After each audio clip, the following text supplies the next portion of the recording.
Hey, before you watch this whole video, you should know that you're able to slow it down if it's going too fast. All you have to do is click the gear icon and select playback speed. Any of these options above normal will slow it down. Hi, I'm Becky. Welcome to the direct message video tutorials. In today's episode, I'm going to go over how to create a Facebook account for Mac computers. Once you turn on and log into your Mac computer, you'll find yourself on the desktop. Now we're going to open our internet browser, in this case Safari, to go to facebook.com. Click on the Safari app icon located in the bottom toolbar. Once your browser opens, type in the top search bar facebook.com. Then hit return. This is what Facebook will look like the first time you open it. Click the Create New Account button to continue. This pop-up window will appear. It will ask you for your first name, your last name, and your email address. Once you're done filling in the information, click Next. On the same page, it asks you to create a password. Now, it's important that you change your password slightly so that it's not the same password that you use for other accounts. This is so in case someone is able to guess your passwords that they can't break into all of your accounts. I recommend writing it down in a safe place so that if you forget it, you know where to find it. Then it asks you for your date of birth, which you can fill in, and then it asks you for your gender, where there are 3 options available: male, female, or custom. And if you click custom, then you can write in whatever you want, or you can say prefer not to say. When you finish completing the information on this page, click the green sign up button. It will bring you to this page.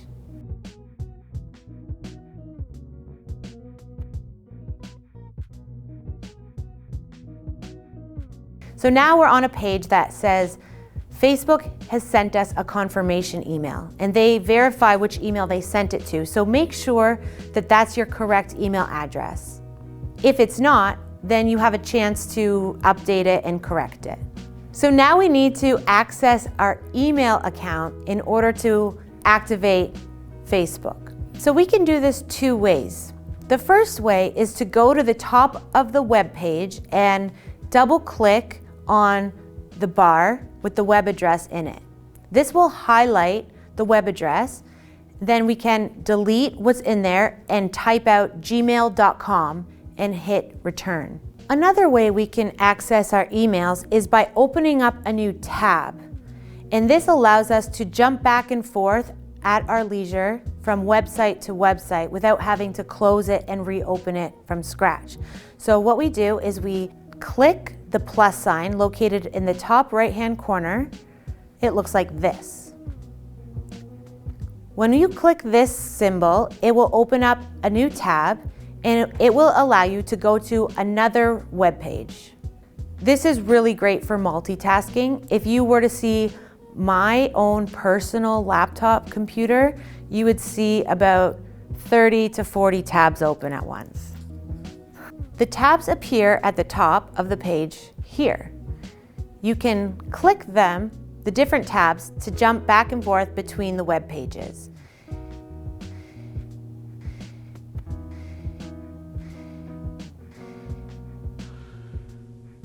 Well, you've done it. You've created a Facebook account. Congratulations. So now we've arrived at our Facebook wall.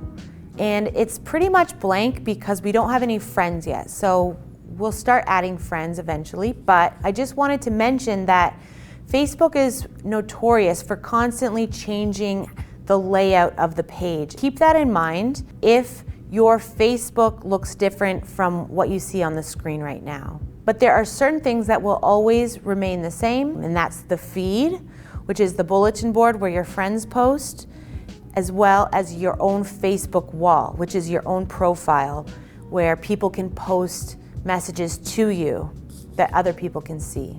So the first thing we're going to do is adjust our privacy settings.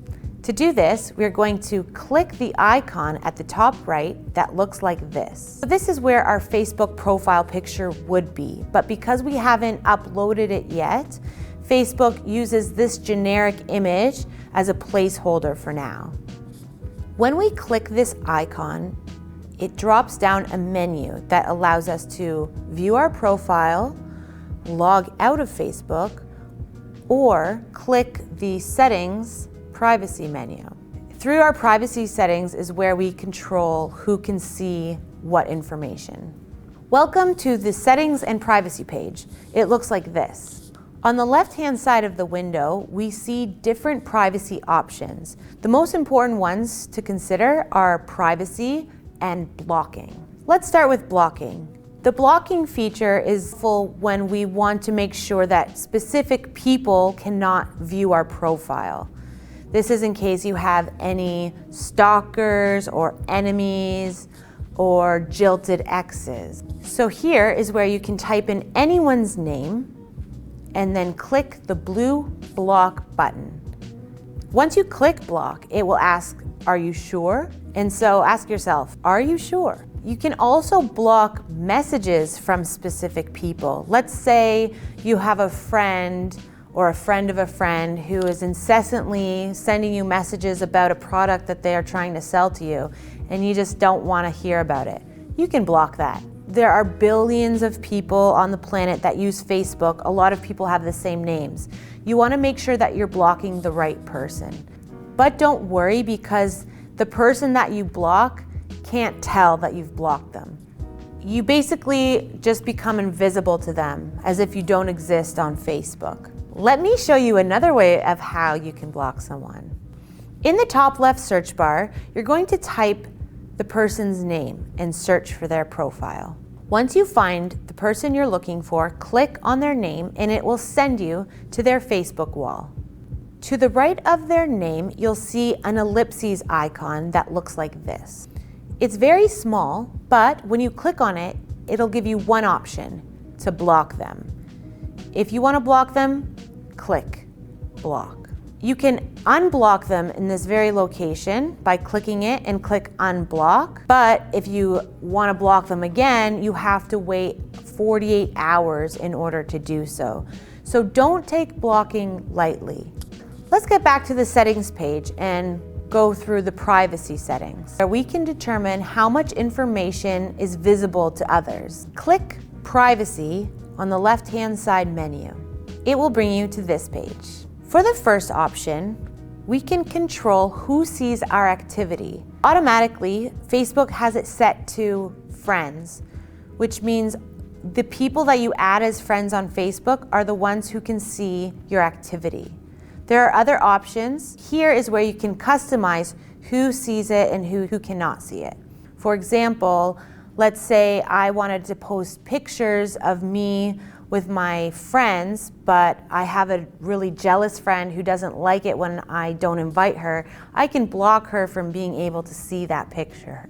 That's evil. Not really, that's pretty... It's a white lie. It's just a white lie. Specific friends means your closest friends. And then here it says friends except, which means all of your friends can see your post except specific people that you mention here. Just type their names in here and they won't see those pictures. For this last option, it says only me, which means if you select it, then only you will be able to see what you post. And you can adjust these settings on each post that you make. So when I click only me, I do that for specific posts that I don't want to share with anyone, like an article that I want to read later, or risque photo that helps boost my self-esteem. So below is the next privacy setting where people are able to search for you on Facebook. Facebook automatically sets it to public, which means anyone can search for you, but you can change it so that you're basically invisible. The only way people can add you is if you add them. Click the blue words that say edit to continue. Clicking this word will give you a list of options. Click the one that is right for you. And that concludes this episode on how to create a Facebook account for Windows PC. Thank you for tuning in to the direct message video tutorials. Click here to watch the next episode.